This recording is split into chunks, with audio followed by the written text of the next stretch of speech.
ఇది 8mm plate. దీనికి 4 holes వేసాం. దీన్ని తీసుకెళ్ళి హబ్బు మీద పెట్టి 4 బోట్లు వేసి బిగిస్తాం. అవి పాత హబ్బులు, గుంటూరు మాయా బజార్లో కొన్నాను. ఇది ఒకదాని మీద ఒకటి పెట్టి 4 బోట్లు వేసి బిగిస్తాం.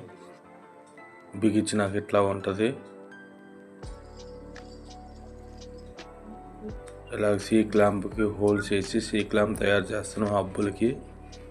ఇదిగో ఇట్లా బిగిస్తాం. ఒకటి కింద ఒకటి పైన పెట్టి ఇట్లాగా బిగించి దానికి అడ్డంగా ఒక ప్లేట్ పెడతాను. తర్వాత ఆ ప్లేట్ల కింద ఉన్న బేరింగ్లు అయ్యి ఒక సాఫ్ట్ రాడ్ తీసుకుని ఆ సాఫ్ట్ రాడ్లో బేరింగ్లు తిరిగొట్టి ఆ మధ్యలో ఒక రాడ్ పెట్టాను. పెట్టి చేపిస్తాం జరిగింది. చూడండి ఎంత ఫ్రీగా తిరుగుతుందో.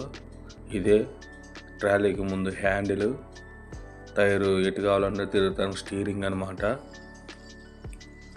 మా వాళ్ళు తాడు పెట్టి కరెక్ట్గా ఉందా లేదా మధ్యలో ఇట్స్ అని చూస్తున్నారు. చూడండి నీట్గా చేస్తున్నారు.